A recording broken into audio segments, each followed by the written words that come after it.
नमस्कार।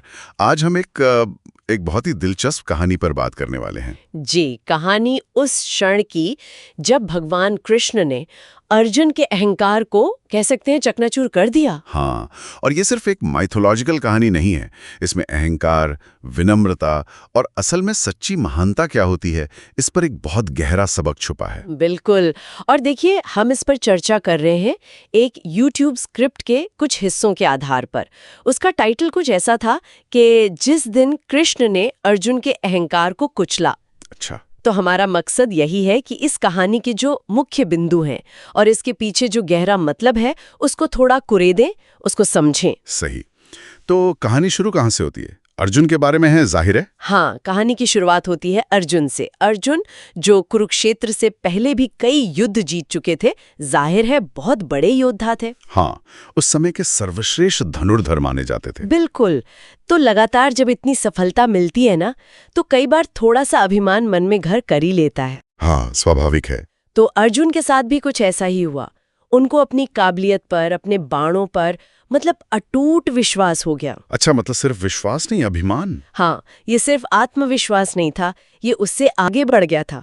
स्रोत बताते हैं कि उनके मन में ये बात बैठ गई थी कि उनके बाण तो अपराजय हैं, मतलब कोई उन्हें हरा ही नहीं सकता। और ये बात यही नहीं रुकी है ना, मैंने सुना ये अहंकार और भी बढ़ गया था। जी, बात इससे भी आगे निकल गई। वो यहाँ तक सोचने लगे, जैसा कि स्क्रिप्ट में बताया गया ही, कि मैं कृष्ण की रक्षा करता हूँ। क्या? कृष्ण की रक्षा? हाँ, सोचिए जरा, मेरे बिना भगवान युद्ध में कैसे टिक पाते?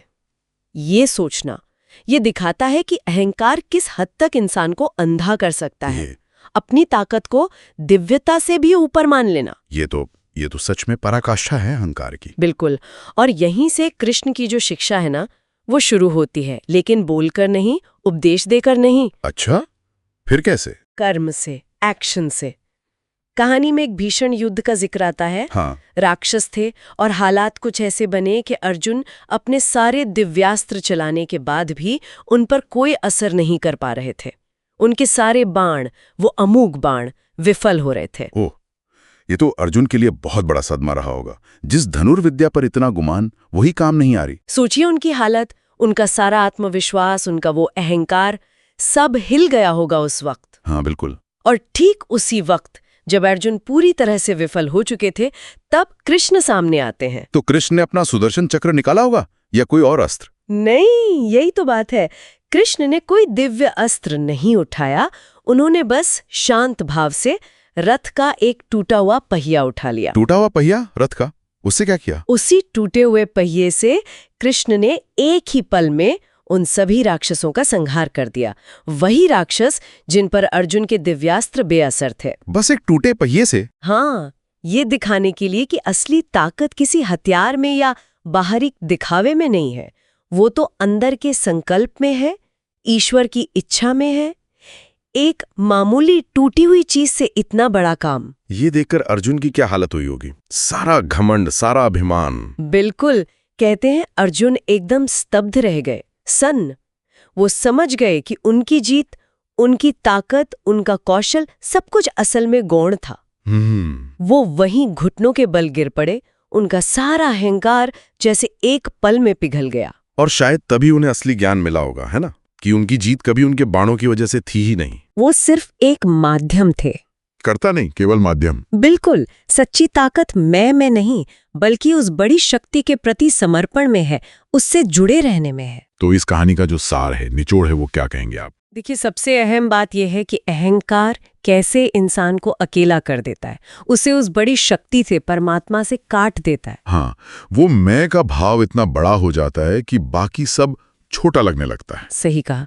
तो कहानी का निचोड़ यही है, अहंकार ईश्वर से अलग करता है, समर्पण जोड़ता है।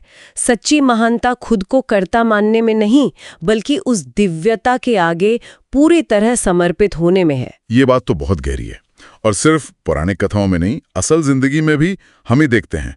अहंकार हमें हमारी असली क्षमता से उस स्रोत से दूर कर देता है। जबकि विनम्रता और समर्पण वो हमें वापस जोड़ते हैं, हमें अंदर से ज्यादा मजबूत बनाते हैं, भले बाहर से ऐसा ना दिखे। और ये सिर्फ अध्यात्म की बात नहीं है, हमारे काम में, हमारे रिश्तों में, हर जगह लागू होता है ना। बिल्कुल, हर जगह। तो फिर श्रोताओं के लिए ये एक सवाल छोड़ जाते हैं सोचने को। हाँ जरूर। कि जिंदगी के और कौन-कौन से ऐसे पहलू हैं, ऐसे मौके हैं जहां हम अनजाने में ही सही अहंकार को अपनी तरक्की, अपनी शांति या अपने रिश्तों के बीच आने देते हैं। और ये भी कि उस अहंकार से परे असली शक्ति, असली संतोष कहाँ मिल सकता है, इस पर सोचना शायद हम सबके लिए फायदेमंद हो।